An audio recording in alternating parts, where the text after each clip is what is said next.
Alright, so I stepped out here coming from my bunker because it's raining pretty good outside. Um, I'm actually going to be reviewing the Soleebee Survival Card 22 in 1 fishing gear hook card. Multi-functional fishing survival kit. My phone. I'd actually, it comes in a 3-pack, and each individual card is in their own separate little baggie. I'm going to go over through, just tell you what each individual tool is. I know some of them are self-explanatory, but it's going to be hard. This little sliver of metal right here, I'm at my fingers on, that is a pair of tweezers. And this is an owl, which it's spelled AWL, used for it's used for drilling holes in leather and wood to sew into. Then we got your saw blade with a coarse edge and a fine edge. Your coarse is the one on top, and the fine is on here on the bottom. And then we got our broadhead arrow. We got our fishing fork. Then you get 5 of these double hooks that are right through here.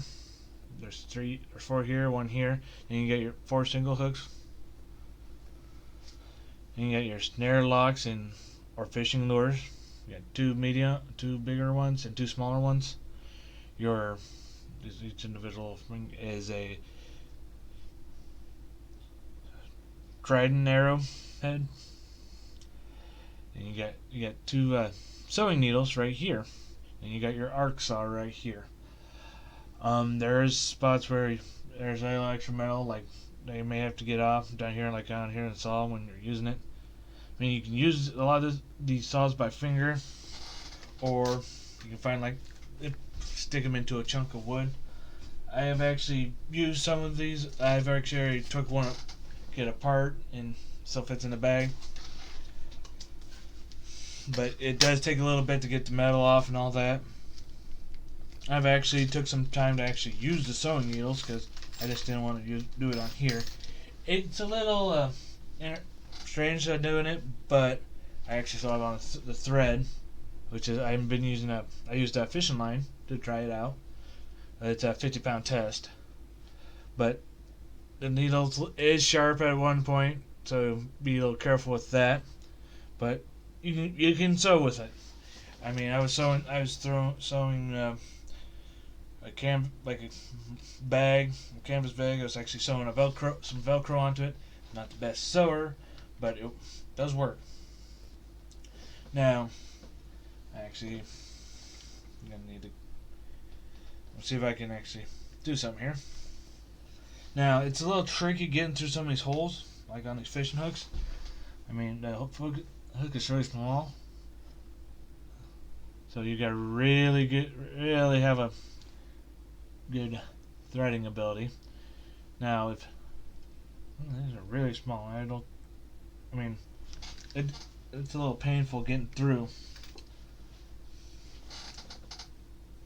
it through these little things, but if you're trying to survive, you will be patient. Show a lot of patience when it comes to things. I mean,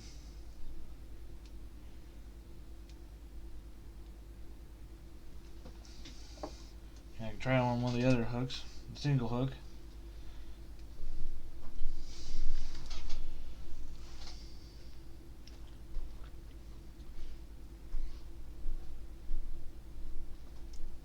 Now, if first you don't succeed, just try again. But let me pause. I gotta get my knife out. A knife out from my little satchel here.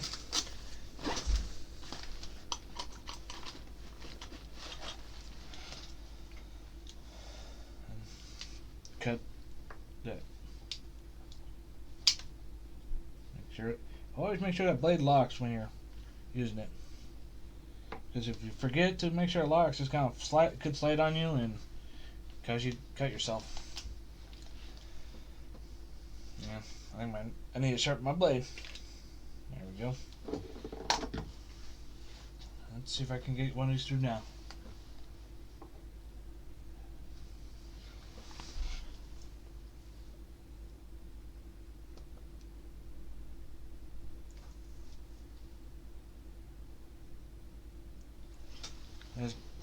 These are on a sewing needle.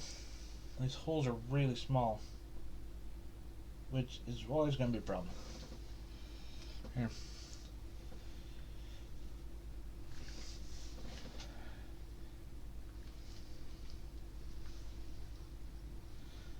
Alright, if I don't get it this time, I'll pause the video and work on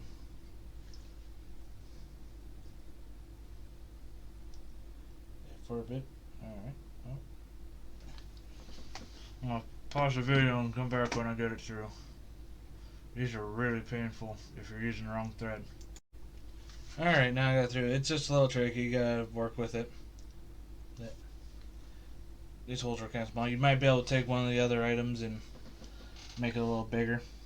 Like take one of the needles and just stick it through and get to the point where it's a little thicker metal. And just twist and twist and try to see if you can make it bigger. Which I think I did. But I'll double check this one real quick. Okay.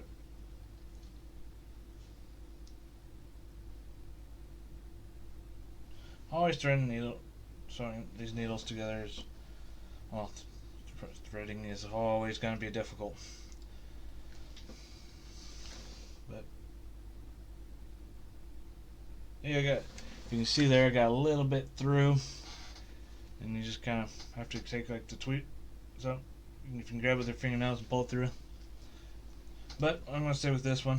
Since I got this one through, I'm gonna actually do what I usually do when it comes to fishing line. Is I can't remember the exact knot this is, but you come up, then you come down, and you're supposed to come and loop it around like 7 times. 5 to 7. Okay.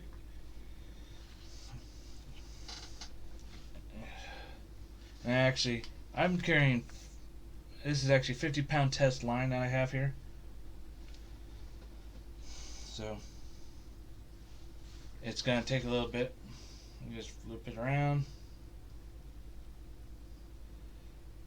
1, 2, 2, 3, 4, 5. I'm just going to do 5 today on this, and you just pull it tight. You should be able to pull it this way, and see, that's the loop I use for fishing. I saw the needle on the other side. Ow! So, nah, it wasn't actually as sharp as I thought it was, but I always say ow when something pokes me. Now, what I'm going to do with this is I'm going to hook it on the side of a board to test the strength of it and see which gives out first, the hook or the string. If neither one gives out by the time I get done, I'm going to put it's going to be some decent material. And see what I'm doing here is I'm wrapping it around this so I'm not catching it on my finger. Let's see, the hook bent, so yeah, the hook actually is bent here. So it's not very strong, but it should at least be strong enough to catch a fish. I mean, I put a lot of force behind that. But yeah.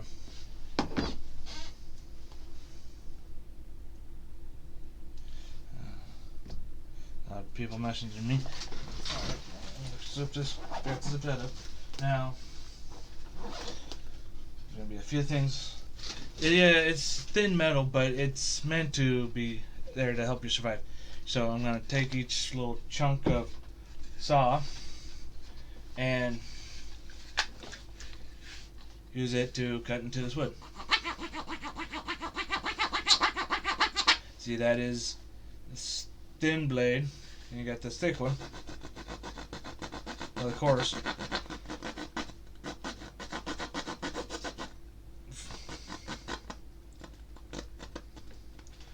Yeah, usually when you get you can smooth it out a little bit for this course. Oh. See, so you got to be careful when doing this stuff. And most of the time I'm doing my stuff, it's in a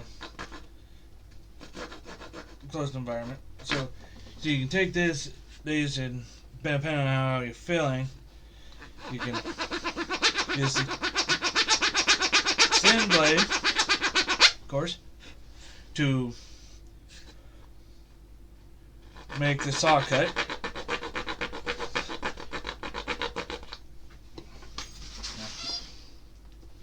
I mean, if you find a way to, and I was gonna take a little bit. That's why but with this, with the equipment this comes with, you're gonna want to use that. All right. Now I said the tweezers. Now this is supposed to be like a tweezer, but the problem is if it does not have a mark where you should bend it at, so it's gonna be a little difficult to deal with. Like I even got a little extra metal in there, but I should be able to pull like use it and get some. Like I'm actually trying to grab a hair follicle, and it's not really catching. So I may have bent it at the wrong spot, but if you squeeze it just enough, you can grab small stuff with it. So you can like use it for when you're trying to put the line through. Everything, and then I'm going to this. It's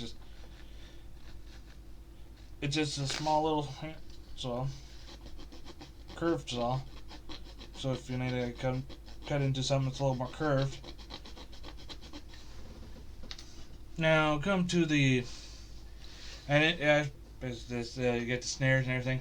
I'll probably deal with these in another video when I actually go and make some traps. But I'm going to keep a hold of this stuff, and I'm actually going to probably go into depth on like how to put this arrowhead together, because it's using that little saw. You can make a little slit into a stick, tie that stick back together, and then you could have an arrow, like a spearhead or an arrowhead, as you want to call it. I mean, you can do the same with this, but I'd actually say you can use this as like a fork if you need. You can use this as a fork if you need to when you touch it.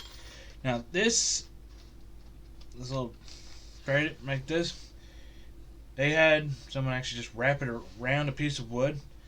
I mean, you could do that because you can use a spear, but it's gonna be slightly difficult to control because it actually does have metal. It does take a little bit to bend. So if you bend it, I would recommend actually cutting the slit and then bending it around the stick and then tying the stick up with this piece of string to keep it in place. Did I just give myself a sliver? Probably not. But these tools are meant for survival, and you've got to be patient. Some people are get so worked up when they're trying to do stuff that they end up hurting themselves with just the survival tools. You just gotta take your time and just work on it, and you'll eventually get done what you need to get done. Now, I can suggest a few things. First thing you probably want to do is, most people say they want to find shelter, especially if you already have a water source. I mean, you have some water. Now, I would recommend if you don't have a water source, find some kind of water source that you can set up a base nearby to at least be able to get to and from it. So, because you can survive longer with just drinking water than you can with just having food. I've actually studied that when I was in high school, and it's always good to have a source of water.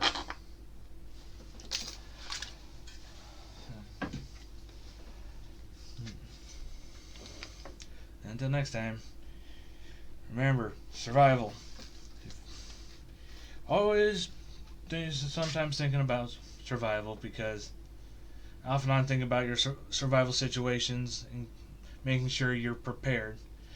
I mean, you can't be prepared for anything, but you can at least be prepared as much as you can be.